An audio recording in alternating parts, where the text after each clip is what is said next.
이사야 11장. 이새의 줄기에서 한 싹이 나며 그 뿌리들로부터 한 가지가 나와서 열매를 맺을 것이고, 여호와의 영 곧 지혜와 분별의 영이시고 권면과 능력의 영이시고 지식과 여호와를 경외하는 영이 그 위에 머무를 것이니, 그가 여호와 경외함을 즐거움으로 삼고 그의 눈에 보이는 대로만 재판하지 않을 것이며 그의 귀로 듣는 대로만 판결하지도 않을 것이다. 그는 공의로 가난한 자들을 재판하며 공평으로 땅에 겸손한 자들을 판결할 것이고, 그 입의 막대기로 세상을 치며 그 입술의 기운으로 악인을 죽일 것이고, 공의가 그의 허리띠가 되며 성실이 그의 옆구리에 띠가 될 것이다. 그때의 이리가 어린 양과 함께 살고 표범이 어린 염소와 함께 누우며 송아지와 젊은 사자와 살찐 짐승이 함께 있어 어린아이가 그들을 이끌 것이다. 암소와 곰이 함께 먹으며 그것들의 새끼가 함께 누우며 사자가 소처럼 풀을 먹을 것이고, 젖 먹는 아이가 독사의 구멍에서 장난하며 젖된 아이가 독사의 굴에 손을 넣을 것이다. 나의 거룩한 산 모든 곳에서 해치거나 파괴하는 것이 없을 것이니, 마치 물이 바다를 덮음같이 여호와의 지식이 땅에 충만할 것이기 때문이다. 그날에 이새의 뿌리에서 한 싹이 나서 만민들의 깃발로 설 것이고, 열방들이 그를 찾을 것이며 그의 안식처가 영화로울 것이다. 그날에 주께서 그분의 손을 두 번째로 펴서서 그 남은 백성 곧 아시리아와 이집트와 바드로스와 에피오피아와 엘람과 시날과 하맛과 바다의 모든 섬들에서 남은 자를 회복하실 것이다. 주께서 열방들을 향하여 깃발을 높이시고 이스라엘에 쫓겨난 사람들을 모으실 것이며 유다의 흩어진 백성을 땅의 사방에서부터 모으실 것이니, 에브라임의 질투가 없어지고 유다를 괴롭히는 자들이 끊어지며 에브라임은 유다를 질투하지 않고 유다는 에브라임을 괴롭히지 않을 것이다. 그들이 서쪽으로는 블레셋의 어깨를 덮치며 동쪽에 사는 사람들을 함께 약탈하고 에돔과 모압을 향해 손을 뻗치며 암몬 사람들이 그들에게 복종할 것이다.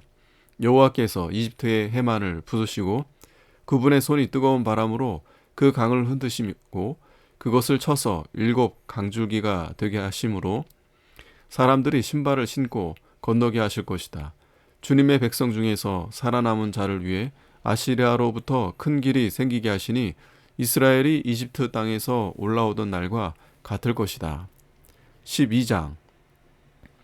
그날에 내가 말할 것이다. 여호와시여, 내가 주께 감사하는 것은 주께서 내게 진노하셨으나 진노를 거두시고 나를 위로하셨기 때문입니다. 보소서, 하나님은 나의 구원이시니 내가 의지하고 두려워하지 않습니다. 주 여호와는 나의 힘이시요 나의 노래이시며 나의 구원이십니다. 너희가 기쁨으로 구원의 우물들에서 물을 기를 것이다. 그날에 너희가 말할 것이다. 여호와께 감사하고 주님의 이름을 불러라. 주께서 하신 일들을 백성들에게 알리고 주님의 이름이 높아지셨다고 선포하여라. 여호와를 찬양하여라. 주께서 영화로운 일을 하셨으니 이것을 온 땅에 알려라. 소리 높여 외쳐라. 시온의 거민들아, 너희 가운데 계신 이스라엘의 거룩하신 분은 위대하시기 때문이다. 13장. 아모츠의 아들 이사야가 본 바벨로니아에 대한 경고이다. 너희는 벌거벗은 산 위에 깃발을 세우고 소리를 높여 그들을 부르며 손을 흔들어 그들로 존귀한 자들의 문으로 들어오게 하여라. 내가 거룩히 구별한 사람들에게 명령하였고 내 위엄을 기뻐하는 용사들을 불러 나의 노를 풀게 하였다. 산에서 요란한 소리가 있으니 많은 백성의 소리이고 열국 민족이 함께 모여 떠들썩한 소리이다. 만군의 여호와께서 전쟁을 위하여 군대를 소집하신다. 그들이 먼 나라에서 하늘 끝에서부터 왔으니 여호와께서 진노의 병기로 온 땅을 멸망시키시려는 것이다. 너희는 슬피 울어라. 이는 여호와의 날이 가깝고 전능자로부터 파멸이 오기 때문이다. 그러므로 모든 손이 처지고 각 사람의 마음이 녹을 것이다. 그들이 실망하고 비통과 슬픔에 사로잡힐 것이며 해산하는 여자처럼 고통을 당할 것이다. 그들이 놀라서 서로를 쳐다볼 것이니 그들의 얼굴이 불꽃처럼 달아오를 것이다. 보아라, 여호와의 날이 올 것이다. 분노와 진노의 날이요 잔혹한 날이니 주께서 그 땅을 황폐케 하시고 그 땅의 죄인들을 멸절하실 것이다. 하늘의 별들과 그 별무리들이 빛을 발하지 않으며 해가 떠도 어둡고 달이 떠도 그 빛이 비치지 않을 것이다. 내가 세상의 악과 악한 자들의 죄악을 벌하며 거만한 자의 교만을 그치게 하고 포악한 자의 거만을 낮출 것이다. 내가 사람을 순금보다 더 희소하게 할 것이며 사람을 오빌의 순금보다 더 희소하게 할 것이다. 만군의 여호와가 분노하여 맹렬히 진노하는 날에 내가 하늘을 진동시키고 땅을 흔들어 땅이 그 자리에서 떠나게 할 것이다. 그들이 쫓기는 사슴이나 모으는 자 없는 양같이 각자 자기 백성에게로 돌아가며 각자 자기 땅으로 도망할 것이나 눈에 띄는 사람마다 찔릴 것이고 붙잡히는 사람마다 칼에 쓰러질 것이다. 그들의 갓난 아이들은 그들이 보는 앞에서 내동댕이 쳐지고 그들의 집은 약탈당할 것이며 그들의 아내들은 추행당할 것이다.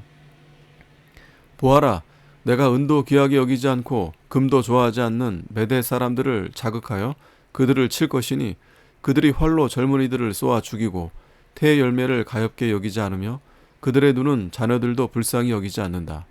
바빌로니아는 나라들 가운데 영광이고 갈대아인들의 자랑이고 아름다움이나 하나님께서 뒤엎으실 때에 소돔과 고모라 같을 것이다.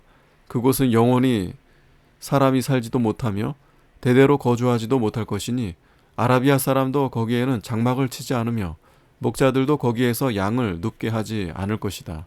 들짐승들이 거기에 눕고 그들의 집들에는 부르짖는 짐승들이 가득할 것이며 타조들이 거기에 살고 들짐승들이 거기서 뛰며 그 궁궐 안에서는 여우가 찬란하던 궁전 안에서는 이리들이 울부짖을 것이다.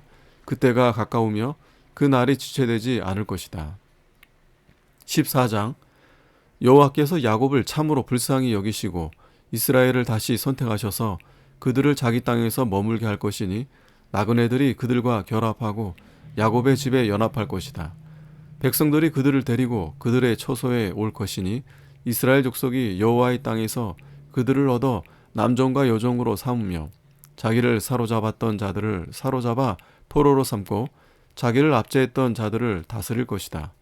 여호와께서 내 고통과 고난과 내 수고한 혹독한 노역으로부터 너를 쉬게 하시는 날에 너는 바벨로니아 왕을 향하여 이 비유로 말하여라. 어찌 압제자가 멈추게 되었으며 어찌 분노가 그치게 되었느냐. 여호와께서 악한 자들의 막대기와 통치자들의 호를 부르뜨러셨다. 그들이 분을 내어 끊임없이 여러 민족을 치고 진노하여 민족들을 억압해도 막을 자가 없었지만 이제는 온 땅이 안정되고 조용하니 사람들이 소리쳐 노래한다. 잣나무와 레바논의 백향목이 너를 기뻐하며 말하기를 내가 쓰러졌으니 이제는 올라와서 우리를 찍어 넘어뜨릴 자가 없게 되었다 할 것이다. 아래의 수월이 내가 오는 것을 맞이하려고 소동하며 너 때문에 세상의 모든 영웅들을 일어나게 하고 민족들의 모든 왕들을 그들의 보좌에서 일으켜 세우니 그들이 모두 내게 대답하며 말하기를 너도 우리같이 약해졌고 우리와 같이 되었다 할 것이다. 내 위엄과 내 비파 소리가 수월에 떨어지며 구더기들이 내 밑에 퍼져 있고 지렁이들이 너를 덮는다. 새벽의 아들 계명성아, 어찌 내가 하늘에서 떨어졌느냐. 민족들을 굴복시키던 내가 어찌 이제는 찍혀서 그 땅에 쓰러졌느냐. 내 마음속으로 말하기를 내가 하늘로 올라가서 내 보좌를 하나님의 무별 위에 높이며 내가 북쪽 끝 신들이 모이는 산 위에 앉을 것이고 내가 높은 구름에 올라 지극히 높으신 자와 같아지겠다 라고 한다. 그러나 참으로 너는 수월 곧 구덩이 밑바닥에 빠질 것이니 너를 보는 사람이 자세히 보며 너에 대해 이렇게 생각할 것이다. 이 사람이 땅을 떨게 하고 나라들을 뒤흔들며 세상을 황무지로 만들고 그 성읍들을 뒤엎으며 포로들을 집으로 돌려보내지 않았던 그 사람인가. 열방들의 모든 왕들은 각기 제 집에서 영광 중에 누워 있지만 오직 너는 내 무덤에서 내쫓겼으니 혐오스러운 나뭇가지와 같으며 칼에 찔린 죽음으로 둘러싸여 짓밟힌 시체처럼 돌 구덩이에 내려갈 것이다. 내가 내 땅을 폐허로 만들었으며 내 백성을 죽였으므로 너는 무덤에서 그들과 연합하지 못할 것이다. 행악자의 자손은 영원히 이름이 기억되지 않을 것이다. 너희는 그 자손들이 그 조상들의 죄 때문에 학살당하도록 준비하고 다시는 그들이 일어나 땅을 차지하며 성읍을 세워 땅 지면을 채우지 못하게 하여라. 만군의 여호와의 말씀이다. 내가 일어나 그들을 쳐서 그 이름과 남은 자와 자식들과 후손들을 바빌로니아에서 끊어버리겠다. 여호와의 말씀이다. 내가 바빌로니아를 고슴도치의 굴과 물 웅덩이로 만들고 멸망의 빗자루로 쓸어버리겠다. 만군의 여호와의 말씀이다. 만군의 여호와께서 맹세하여 말씀하신다. 내가 계획한 그대로 반드시 이루어지며 내가 작정한 그대로 될 것이다. 내가 아시리아를 내 땅에서 부수고 내 산에서 짓밟으리니 그때 그 멍에가 그들에게 떠나고 그 짐이 그의 어깨에서 벗겨질 것이다. 이것이 온 땅에 대해 정해진 계획이며 이것이 모든 민족을 향해 펼쳐진 손이다. 만군의 여호와께서 계획하셨으니 누가 그것을 무산시킬 수 있겠느냐? 그분의 손이 펼쳐졌으니 누가 그 손을 거두어 드릴 수 있겠느냐? 이것은 아하스 왕이 죽던 해에 임한 경고이다. 너희 모든 블레셋이여, 너를 치던 막대기가 부러졌다고 즐거워하지 마라. 뱀의 뿌리에서 독사가 나올 것이니 그 열매는 날아다니는 불뱀이다. 가난한 사람의 장자도 배불리 먹고 궁핍한 사람도 평안히 누울 것이나 내가 너의 뿌리는 기근으로 죽일 것이니 기근이 너의 남은 자도 살육할 것이다. 성문아 슬피 울어라. 성읍아 부르짖어라. 너희 모든 블레셋인들은 녹아버릴 것이니 북쪽에서 연기가 오되 그 대열에서 낙오하는 자가 없다. 그 민족의 사신들에게 무엇이라고 대답하겠느냐? 여호와께서 시온을 세우셨으니 그분의 백성 중에서 환난을 당한 자들이 그 안으로 피할 것이다 라고 대답하여라. 15장 모압에 대한 경고이다. 밤사이에 모압의 알이 파괴되어 멸망하고 밤사이에 모압의 길이 파괴되어 멸망할 것이다. 그가 성전과 디본과 산당에 올라가 울며 모압은 느보와 메드바 때문에 슬피 운다. 그들이 모두 머리털을 밀고 모두 수염을 깎았으며 거리에는 사람들이 거친 베옷을 두르고 그 지붕과 광장에서 모두 통곡하고 엎드려 울며 헤스본과 엘르할레가 부르짖으니 그들의 소리가 저 멀리 야하스에게까지 들린다. 그러므로 모압의 용사들이 부르짖으며 그들의 영혼이 속에서 떤다. 내 마음이 모압을 위하여 부르짖는다. 그 도망자들이 소알과 에글랏 슬리시아까지 도망하여 울면서 루이스의 비탈길로 올라가 호로나임 길에서 패망 때문에 높이 부르짖으니 니무림에 물이 말라 버렸고 연한 풀들이 시들어 채소들은 말라서 푸른 것이 없기 때문이다. 그러므로 그들이 얻은 재물과 쌓아두었던 것을 가지고 버드나무 시내를 건너가니 그 울부짖는 소리가 모압 지경에 울려 퍼지고 그들의 곡하는 소리가 에글라임까지 이르며 그들의 탄식 소리가 브엘림까지 미치며 디몬 불에는 피가 가득할 것이다. 내가 디몬에 재앙을 더 많이 내릴 것이며 모압에서 도망친 자들과 그 땅에 남은 자들에게 사자를 보낼 것이다.